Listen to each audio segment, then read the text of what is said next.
हुजरा शाह मुकीम पाकिस्तानी पुल के करीब तेज़ रफ्तार कार नहर में गिर गई। बच्चे खातून समेत 5 अफराद ज़ख्मी। इब्तदाई तिबी इमदाद के बाद अस्पताल मुंतकिल। हुजरा शाह मुकीम कसूर रोड पाकिस्तान पुल से गुजरने वाली नहर में कार तेज़ रफ्तारी के बायस गिर गई। हुजरा शाह मुकीम हादसे में तेज़ रफ्तार लापरवाही की वजह से पेश आया।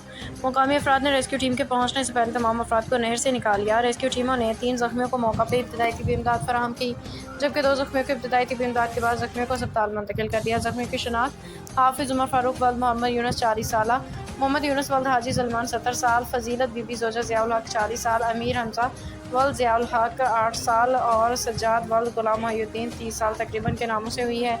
रेस्क्यू 1122 डॉक्टर आसिफ अली जावेद, नुमाइंदा ख़ुसूसी BBC न्यूज़। गाड़ी निकालने की कोशिश में है, मुकम्मल कोशिश की जा रही है।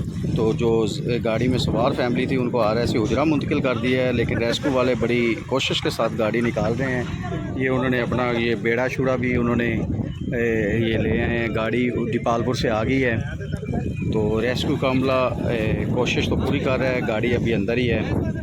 जैसे को अपडेट होती है फिर आपको बताते हैं।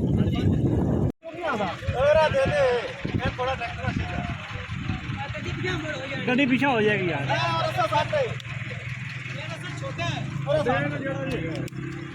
ओ भाई हेलो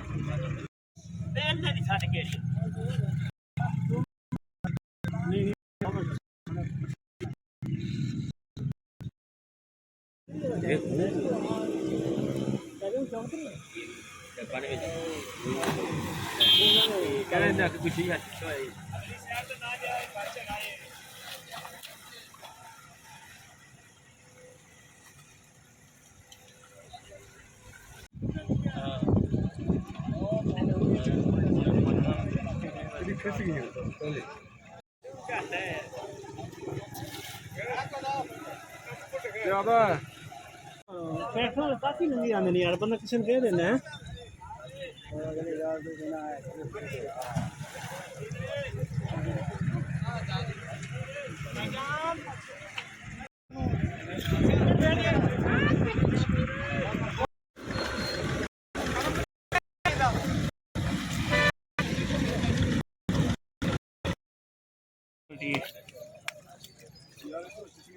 फिर आगे चला गया है यार, ध्यान दो ना।